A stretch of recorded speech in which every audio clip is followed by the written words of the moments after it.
Halo, selamat pagi semua. Selamat datang di pertemuan kita hari ini. Pada sesi ini, kita akan membahas topik yang sangat penting dan mendasar dalam pemahaman teologi kita, yaitu perbedaan antara Israel dan gereja dalam rencana Allah. Sebagai bagian dari silabus dan rencana pembelajaran semester RPS yang sudah saya share di Classroom yang telah disusun, topik ini menjadi kunci untuk memahami bagaimana Allah bekerja melalui sejarah, khususnya dalam konteks dispensasi kasih karunia yang dimulai dari Kisah Para Rasul 13. Kita tahu bahwa sepanjang sejarah Alkitab, Allah bekerja melalui dua entitas utama, yaitu Israel dan gereja. Keduanya memiliki peran yang unik dan berbeda dalam rencana keselamatan Allah. Tetapi seringkali ada kebingungan mengenai hubungan di antara keduanya. Oleh karena itu, hari ini kita akan melihat secara detail bagaimana perbedaan ini dinyatakan dalam Alkitab, dengan menyoroti beberapa aspek penting seperti status umat pilihan, janji-janji Allah, dan juga pemenuhan nubuatan dalam kaitannya dengan Israel. Serta kita juga akan membahas tentang peran gereja sebagai tubuh Kristus, panggilan universal, dan keterkaitannya dengan Israel. Sebagai seorang yang memegang pandangan dispensasional, kita akan menekankan bahwa Allah memiliki rencana yang jelas untuk masing-masing kelompok ini, yaitu Israel dan gereja tubuh Kristus. Dengan perbedaan yang signifikan dalam peran dan fungsi mereka dalam sejarah penyelamatan, ini adalah dasar yang akan membantu kita lebih memahami bagaimana rencana Allah berkembang dari bangsa Israel di Perjanjian Lama hingga lahirnya gereja di Perjanjian Baru. Mari kita mulai pembelajaran hari ini dengan memfokuskan diri untuk memahami konsep-konsep ini secara jelas, sehingga kita dapat melihat keindahan dan keagungan rencana Allah yang sempurna. Mari kita lihat slide berikutnya. Baiklah, kita akan memulai pembelajaran hari ini dengan membahas konsep penting dalam teologi, yaitu teologi dispensasi. Teologi dispensasi yang sudah kalian pelajari pada semester-semester sebelumnya adalah sebuah pendekatan yang digunakan untuk memahami bagaimana Allah bekerja dan berinteraksi dengan manusia sepanjang sejarah. Apa yang menarik dari teologi ini adalah pembagian sejarah umat manusia ke dalam periode-periode atau yang disebut sebagai dispensasi. Setiap dispensasi merupakan masa tertentu atau waktu tertentu di mana Allah memiliki cara unik dalam mengatur, menuntun, dan mengungkapkan rencananya bagi umat manusia. Nah, kalian mungkin bertanya, mengapa kita perlu memahami dispensasi? Nah, teologi dispensasi menekankan bahwa ada perbedaan dalam cara Allah memperlakukan manusia dari satu periode ke periode lainnya. Misalnya, bagaimana Allah berinteraksi dengan Adam di Taman Eden sangat berbeda dengan bagaimana Allah berinteraksi dengan bangsa Israel di bawah hukum Taurat. Selain itu, teologi ini juga membantu kita memahami perbedaan peran antara Israel dan gereja dalam rencana keselamatan Allah. Dalam teologi dispensasi, sejarah umat manusia dibagi menjadi beberapa dispensasi. Kita bisa memulainya dengan zaman Adam, yaitu periode ketika manusia pertama kali diciptakan dan hidup di Taman Eden. Allah memberikan aturan sederhana kepada Adam dan Hawa, tetapi mereka melanggar aturan itu, yang akhirnya membawa dosa ke dunia. Ini menjadi cikal bakal perjanjian-perjanjian Allah dengan manusia di periode-periode berikutnya. Kemudian kita memiliki zaman Nuh, di mana manusia semakin jahat dan Allah memberikan hukuman melalui air bah. Setelah itu Allah membuat perjanjian dengan Nuh dan berjanji tidak akan lagi menghancurkan bumi dengan air bah. Lalu ada zaman Abraham yang merupakan fondasi bagi bangsa Israel. Allah membuat perjanjian dengan Abraham dan keturunannya, dan dari sini kita mulai melihat rencana Allah yang lebih spesifik untuk Israel sebagai bangsa pilihan. Salah satu hal utama yang harus dipahami dalam teologi dispensasi adalah bagaimana peran Israel dan gereja sangat berbeda dalam rencana Allah. Dalam perjanjian lama, kita melihat bahwa Israel dipilih sebagai bangsa yang khusus, sebagai umat yang Allah gunakan untuk menjadi perantara perjanjiannya dengan seluruh dunia.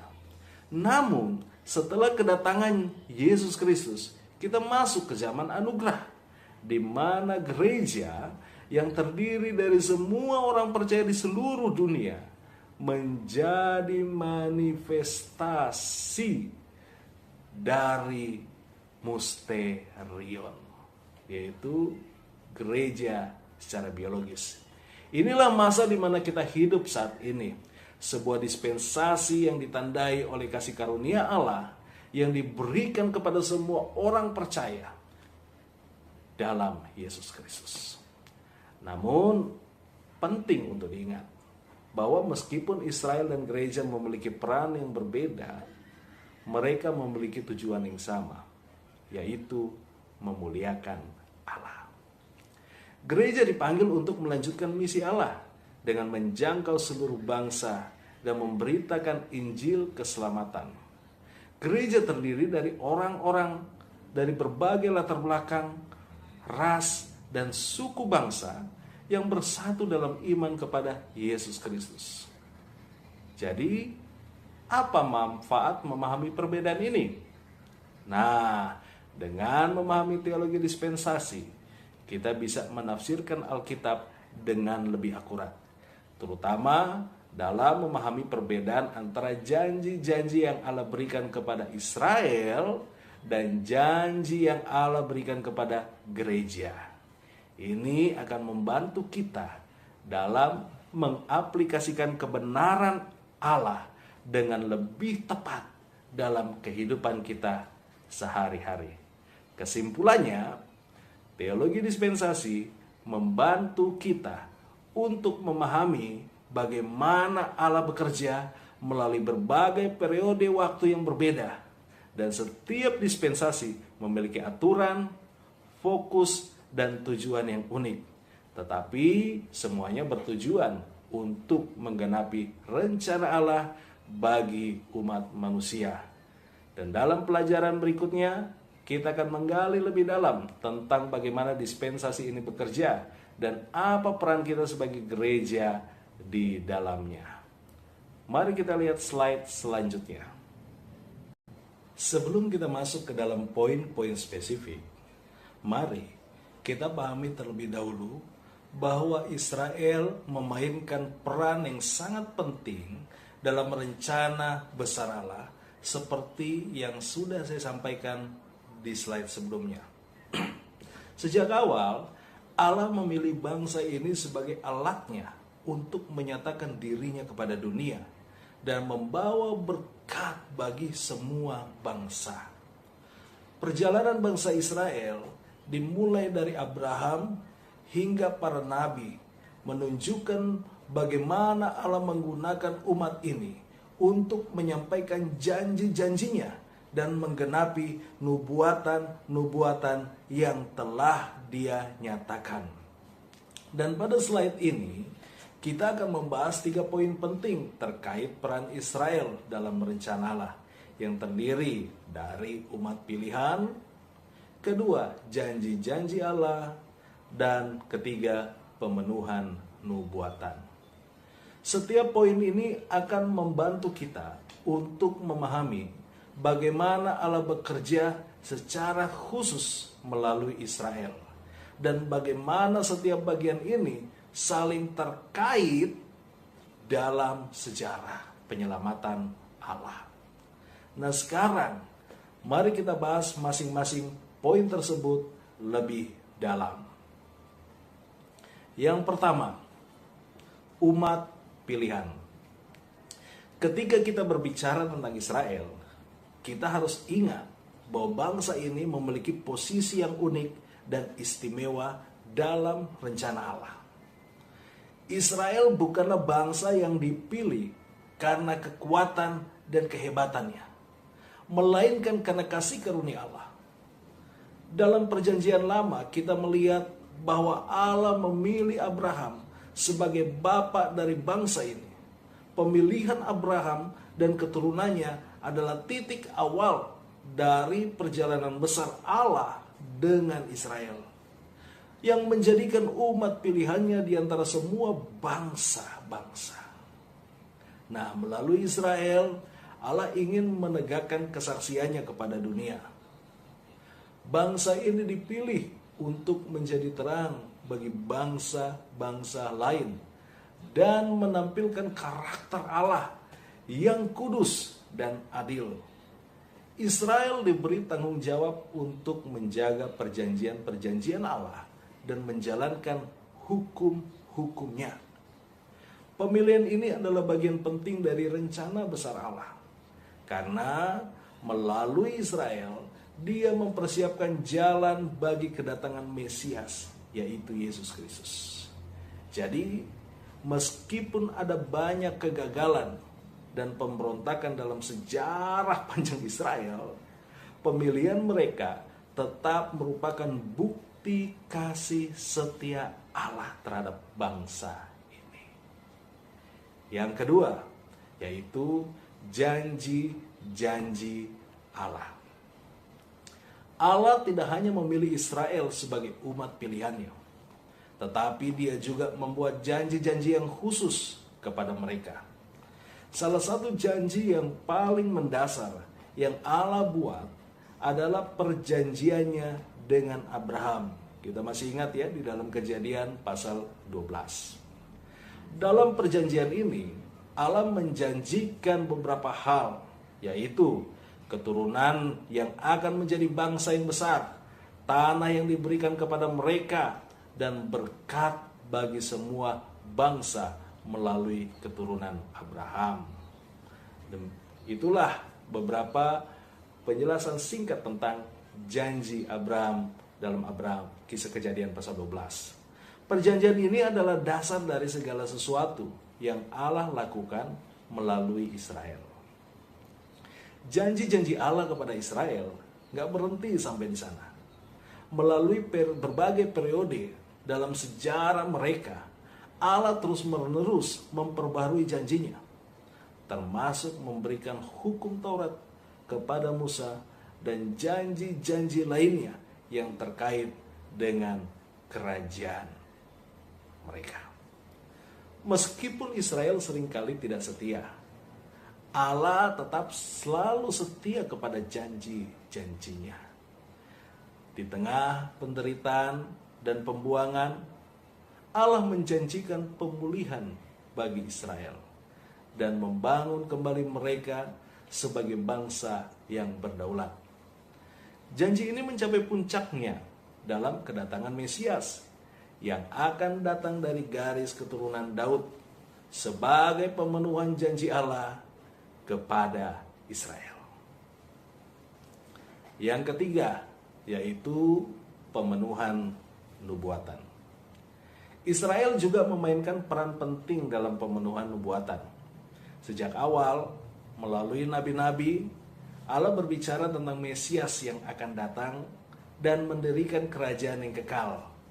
Banyak nubuatan dalam perjanjian lama secara spesifik merujuk kepada Yesus Kristus dan kerajaannya. Misalnya, Yesaya berbicara tentang hamba yang menderita, yang digenapi dalam penderitaan Yesus di kayu salib. Nubuat ini dan banyak lainnya menunjukkan bahwa rencana Allah tidak pernah gagal. Bahkan ketika Israel sendiri seringkali gagal untuk memenuhi panggilan mereka. Namun kita juga harus memahami bahwa masih ada nubuat-nubuat yang akan digenapi di masa depan. Dispensasi kasih karunia yang dimulai dari Kisah Para Rasul pasal 13 adalah masa di mana fokus Allah beralih kepada gereja, dan ini sifatnya misterius, yaitu rahasia. Gereja tubuh Kristus. Namun itu tidak berarti bahwa Allah sudah selesai dengan Israel. Sesuai dengan teologi dispensasi, kita percaya bahwa pada akhir zaman Allah akan kembali bekerja secara khusus melalui bangsa Israel.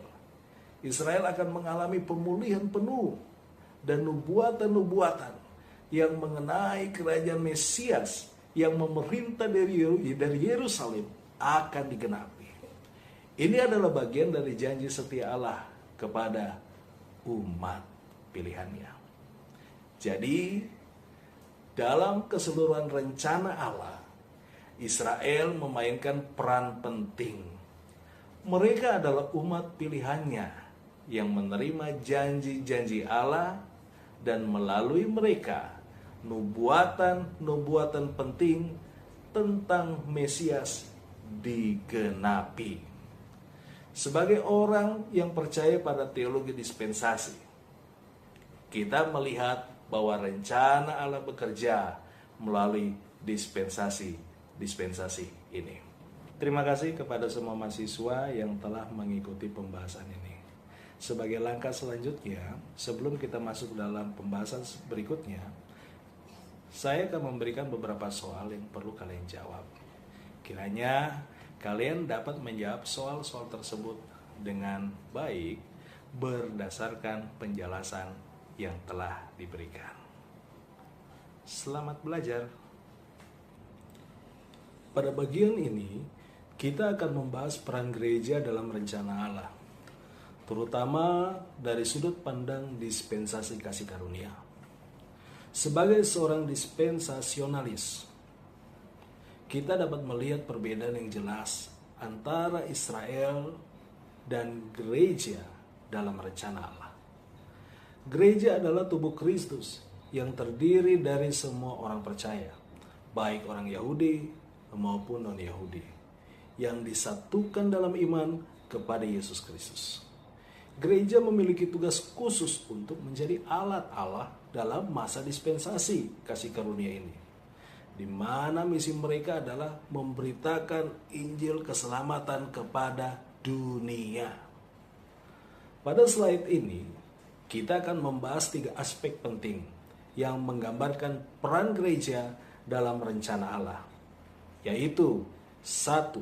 Tubuh Kristus, 2. Panggilan universal, dan 3. Keterkaitan antara Israel dan gereja. Mari kita lihat lebih lanjut tentang bagaimana aspek ketiga ini menunjukkan posisi gereja dalam rencana Allah yang luas. Yang pertama, tubuh Kristus. Gereja sebagai tubuh Kristus memiliki peran yang sangat penting dalam rencana Allah, terutama dalam konteks zaman kasih karunia. Dalam ajaran dispensasi, gereja tidak terlihat di Perjanjian Lama dan baru diungkapkan dalam Perjanjian Baru, khususnya melalui pewahyuan kepada Rasul Paulus. Gereja bukanlah kelanjutan dari Israel, tetapi sebuah entitas baru yang terdiri dari orang-orang percaya dari berbagai bangsa, baik Yahudi maupun non-Yahudi, yang disatukan dalam iman kepada Kristus. Sebagai tubuh Kristus, gereja memiliki hubungan spiritual yang mendalam dengan Kristus sebagai kepala. Setiap anggota tubuh ini, yaitu orang-orang percaya, memiliki peran dan fungsi khusus yang diberikan oleh Roh Kudus. Mereka dipanggil untuk saling membangun, bekerja sama, dan memperluas misi Kristus di bumi. Namun, gereja bukanlah alat untuk membangun kerajaan Allah secara fisik di dunia saat ini. Fokus utamanya adalah menyebarkan Injil kasih karunia kepada semua orang. Membawa kabar baik dalam keselamatan hanya dapat diperoleh melalui iman kepada Kristus yang mati dan bangkit. Dalam rencana Allah, gereja juga menantikan pengangkatan, yaitu saat di mana orang percaya akan diangkat untuk bertemu Kristus di angkasa. Ini adalah momen penting yang ditunggu-tunggu oleh gereja dalam dispensasi kasih karunia. Gereja tidak menantikan kedatangan Kristus yang kedua kali untuk mendirikan kerajaannya di bumi, tetapi menantikan pengangkatan yang akan terjadi sebelum masa kesusahan besar, dan pada saat itu gereja akan diangkat dari dunia dan memasuki kemuliaan. Sebagai tubuh Kristus, gereja dipanggil untuk terus bertumbuh secara rohani, menjalankan misi pengabaran Injil, dan menjaga hubungan erat dengan Kristus sebagai kepala. Rencana Allah bagi gereja dalam dispensasi ini berpusat pada penyebaran kasih karunia dan penantian pengangkatan, menandai perbedaan peran gereja dibandingkan dengan Israel dalam rencana keseluruhan Allah. Yang kedua, berbicara tentang panggilan universal. Salah satu aspek utama dari gereja adalah panggilan universalnya. Injil Kristus tidak terbatas pada satu bangsa atau kelompok etnis tertentu, melainkan diperuntukkan bagi semua orang tanpa memandang ras, suku, atau budaya. Dalam dispensasi kasih karunia, gereja dipanggil untuk menjangkau semua bangsa dan membawa mereka menuju keselamatan dalam Kristus. Yesus memberikan amanat anugerah kepada umatnya dalam 2 Korintus pasal 5 ayat yang ke-20 yang mengatakan, "Jadi kami ini adalah utusan-utusan Kristus, seolah-olah Allah menasihati kamu dengan perantaran kami. Dalam nama Kristus kami meminta kepadamu, berilah dirimu didamaikan dengan Allah." Panggilan ini menekankan bahwa misi gereja adalah sebagai perpanjangan tangan Kristus yang membawa pesan rekonsiliasi bagi seluruh dunia. Panggilan universal ini menegaskan bahwa misi gereja bersifat global, bahwa semua orang, baik orang Yahudi maupun non-Yahudi, diundang untuk berdamai dengan Allah melalui Kristus. Ini adalah bagian penting dari rencana Allah dalam dispensasi kasih karunia ini, di mana tidak ada lagi pemisah antara Yahudi dan bangsa-bangsa lain. Karena semuanya dipanggil untuk berpartisipasi dalam keselamatan melalui iman kepada Yesus Kristus. Gereja adalah alat Allah untuk menyampaikan pesan damai dan kasih karunia ini kepada dunia. Yang ketiga, keterkaitan dalam konteks teologi dispensasional. Kita melihat adanya keterkaitan antara Israel dan gereja. Meskipun keduanya memiliki peran yang berbeda, gereja merupakan kelanjutan dari rencana Allah yang dimulai dengan Israel. Namun, gereja bukanlah pengganti Israel. Dispensasi kasih karunia tidak menggantikan janji-janji Allah kepada Israel, tetapi menggenapinya dalam Yesus Kristus. Dispensasi kasih karunia adalah periode khusus dalam rencana Allah yang dimulai setelah penolakan Israel terhadap Mesias dan berfokus pada keselamatan melalui iman kepada Yesus Kristus yang ditujukan kepada seluruh bangsa, baik Yahudi maupun non-Yahudi. Namun, hal ini tidak berarti bahwa janji-janji Allah kepada Israel dihapus atau dialihkan ke gereja. Sebaliknya, janji-janji Allah kepada Israel masih berlaku dan akan dipenuhi di masa depan, terutama dalam konteks kedatangan Kristus yang kedua dan pemulihan Israel. Penekanan pada penggenapan dalam Yesus Kristus berarti bahwa melalui Kristus banyak janji yang diberikan kepada Israel, seperti janji tentang Mesias dan keselamatan, mulai terwujud. Meski demikian, janji-janji spesifik tentang Israel sebagai bangsa, seperti seperti pemulihan kerajaan dan tanah perjanjian, tetap menunggu penggenapannya secara penuh di masa depan. Jadi, gereja menjalankan misi kasih karunia di dunia saat ini tanpa menghapus hak-hak dan janji-janji Allah kepada Israel. Gereja merupakan perpanjangan dari janji-janji keselamatan Allah. Namun gereja mempunyai tugas yang berbeda. Allah masih memiliki rencana bagi Israel dalam konteks melestarikan nubuatan akhir zaman.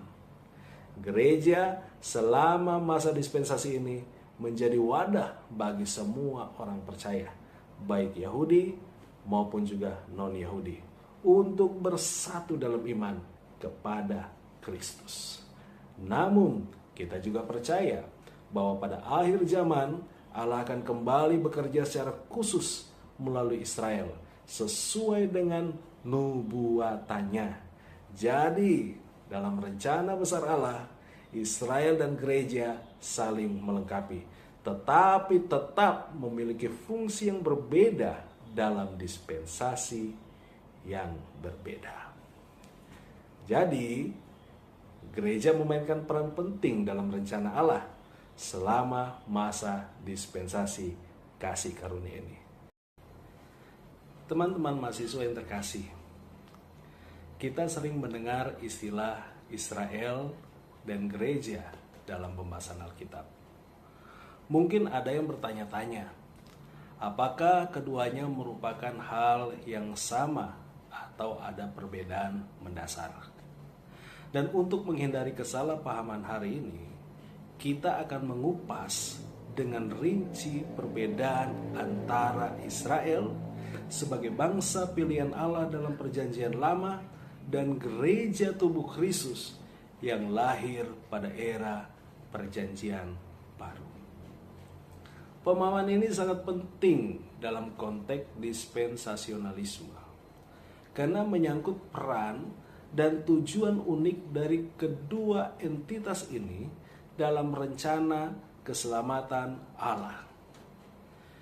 Kita tahu dari Alkitab bahwa Israel adalah bangsa pilihan Allah sejak perjanjian lama.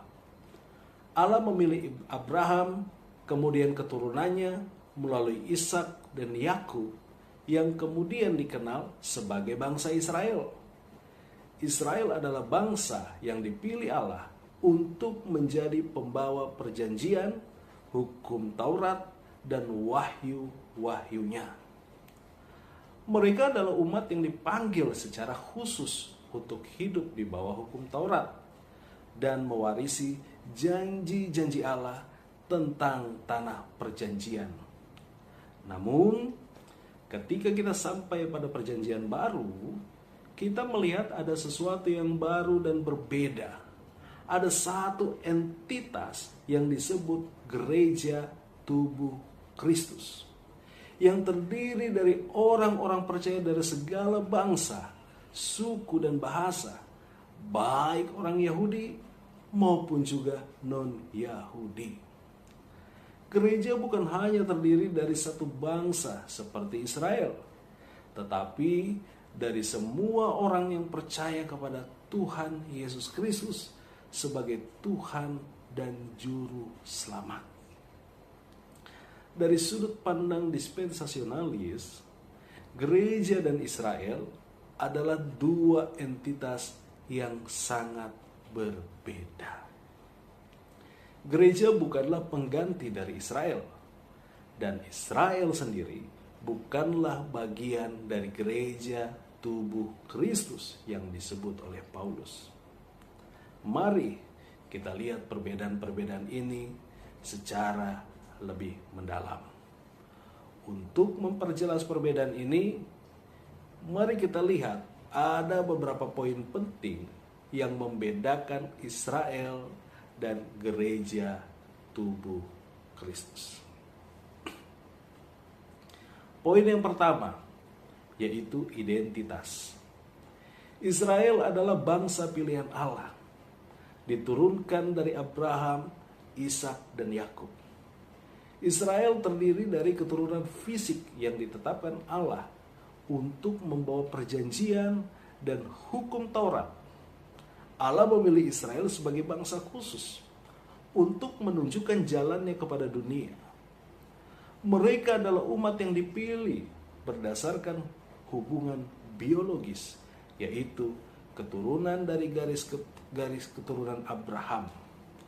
Dan dalam konteks ini, menjadi bagian dari Israel berarti menjadi bagian dari sebuah bangsa yang secara fisik ditandai sebagai keturunan Abraham.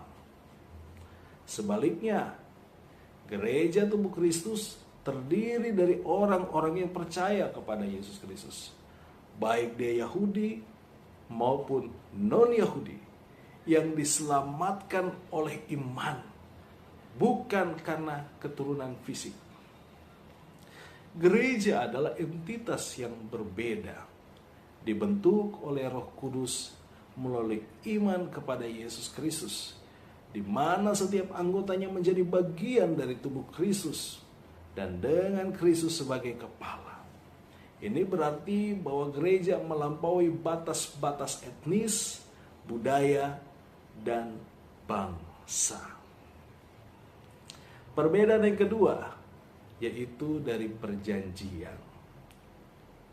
Israel memiliki perjanjian khusus dengan Allah yang melibatkan janji tanah, keturunan, dan hukum Taurat. Janji-janji Allah kepada Israel bersifat eksklusif dan mengacu kepada tanah, perjanjian, serta keturunan biologis Abraham. Israel menerima perjanjian Sinai dan hukum Taurat di bawah kepemimpinan Musa. Nah, pada pelajaran perjanjian ini akan lebih dalam dipelajari di dalam mata kuliah teologi perjanjian baru 2, yang secara spesifik itu membahas tentang perjanjian dan anugerah. Saya akan lanjutkan. Mereka hidup di bawah aturan hukum dan spesifik, yaitu Israel, termasuk peraturan-peraturan yang mengatur kehidupan sehari-hari mereka, upacara mereka, keagamaan mereka, dan moralitas mereka. Perjanjian ini diberikan kepada mereka sebagai bangsa, dan janji-janji Allah kepada Israel termasuk janji tanah, keturunan, dan berkat yang mengalir dari ketaatan mereka kepada hukum Taurat. Sementara itu, gereja tubuh Kristus hidup di bawah perjanjian baru yang dibangun di atas kasih karunia melalui kematian dan kebangkitan Yesus Kristus. Gereja tidak terikat pada hukum Taurat, tetapi hidup dalam kebebasan kasih karunia. Janji-janji kepada gereja bersifat rohani, bukan janji-janji tentang tanah atau keturunan fisik, tetapi janji tentang keselamatan, pengampunan dosa, dan hidup kekal dalam Kristus. Yang ketiga, perbedaannya dapat dilihat dari tujuan. Tujuan Israel adalah untuk menjadi bangsa yang kudus dan kerajaan imam yang menyatakan kemuliaan Allah kepada bangsa-bangsa di sekitar mereka. Allah menetapkan mereka untuk menjadi teladan, untuk menjadi terang melalui ketaatan mereka kepada hukum Taurat. Bagaimana hidup di bawah pemerintahan Allah serta menjadi terang bagi bangsa-bangsa lain melalui ketaatan mereka kepada hukum-hukum Tuhan. Mereka memainkan peran yang sentral dalam sejarah keselamatan, termasuk peran mereka dalam membawa Mesias ke dunia melalui garis keturunan mereka. Di sisi lain, gereja tubuh Kristus memiliki tujuan yang berbeda. Gereja dipanggil untuk menjadi saksi Kristus di dunia ini, menyampaikan Injil kasih karunia kepada semua bangsa. Ingat 1 Korintus pasal 15 ayat 3 dan 4. Tugas utama gereja adalah memberitakan Injil, membawa pesan keselamatan kepada semua orang, dan membangun tubuh Kristus dalam kesatuan dan kasih. Gereja memiliki panggilan universal yang tidak terikat pada batas-batas etnis atau geografi seperti Israel. Nah, inilah yang menjadi perbedaan yang ketiga. Dan perbedaan yang keempat, yaitu hubungan dengan Kristus. Sebagian besar dari Israel sebagai bangsa menolak Yesus sebagai Mesias. Meskipun ada sisa yang percaya Yesus datang kepada umatnya, tetapi umatnya tidak menerimanya. Ingat pada Yohanes pasal 1 ayat 11. Penolakan ini menjadi bagian dari alasan mengapa Allah memperluas kasih karunia-Nya kepada bangsa-bangsa non-Yahudi melalui gereja. Sebaliknya, gereja tubuh Kristus terdiri dari orang-orang percaya kepada Yesus sebagai Mesias dan Juru Selamat. Gereja adalah tubuh Kristus, di mana Kristus adalah kepala dan semua orang percaya disatukan dalam satu tubuh melalui iman. Hubungan antara gereja dan Kristus adalah sangat unik. Kristus adalah kepala gereja yang membimbing, memelihara, dan menyatukan setiap anggotanya. Perbedaan yang kelima dapat dilihat dari akhir zaman dan penggenapan nubuatan. Israel masih memiliki tempat khusus dalam rencana Allah untuk penggenapan nubuatan. Meskipun Israel telah menolak Yesus sebagai Mesias, Allah masih akan memulihkan mereka dalam masa depan, terutama dalam konteks kerajaan mesianik atau dalam yang disebut kerajaan 1000 tahun yang akan datang. Nubuatan dalam kitab Wahyu dan nabi-nabi di perjanjian lama berbicara tentang pemulihan Israel dan pemenuhan janji-janji Allah mengenai tanah dan kerajaan. Sementara itu, gereja tubuh Kristus tidak terikat dengan janji-janji fisik seperti tanah atau kerajaan di dunia. Gereja menantikan pengangkatan atau yang kita kenal disebut rapture, di mana Kristus akan datang untuk menjemput orang percaya sebelum dimulainya masa kesusahan besar dan pemulihan Israel. Fokus utama gereja adalah keselamatan jiwa dan kehidupan yang kekal di hadapan Allah. Dan untuk penjelasan-penjelasan lainnya tentang perbedaan Israel dan gereja tubuh Kristus, kalian dapat lihat dalam tabel slide pembelajaran kita saat ini. Kesimpulannya, teman-teman mahasiswa, melalui penjelasan ini kita dapat melihat bahwa Israel dan gereja tubuh Kristus memiliki perbedaan yang sangat signifikan dalam rencana Allah. Israel adalah bangsa pilihan Allah di bawah hukum Taurat dengan janji-janji yang bersifat fisik dan tanah, sedangkan gereja tubuh Kristus adalah kumpulan orang percaya dari segala bangsa yang hidup di bawah kasih karunia Allah dalam perjanjian baru. Keduanya memiliki peran yang unik dan berbeda dalam sejarah keselamatan. Dan penting bagi kita untuk memahami bahwa Israel bukanlah gereja dan gereja bukanlah pengganti Israel. Penting untuk ditegaskan bahwa ketika Paulus berbicara tentang gereja sebagai tubuh Kristus, ia tidak merujuk pada Israel. Gereja adalah sebuah rahasia atau misteri yang sebelumnya tidak diungkapkan dalam perjanjian lama dan berbeda secara mendasar dari Israel. Pemahaman yang jelas mengenai perbedaan ini kiranya dapat membantu kita untuk menghindari kesalahpahaman tentang peran Israel dan gereja dalam rencana kekal Allah.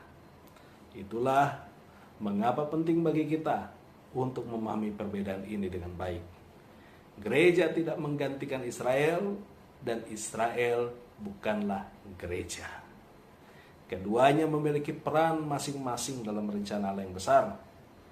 Dan dengan memahami perbedaan ini, kiranya kita bisa lebih menghargai bagaimana Allah bekerja melalui sejarah untuk menyatakan kasih dan keselamatannya bagi semua orang. Demikian pembelajaran kita pada hari ini. Dan di akhir pelajaran ini juga akan ada kuis yang harus dijawab. Selamat belajar dan Tuhan Yesus memberkati.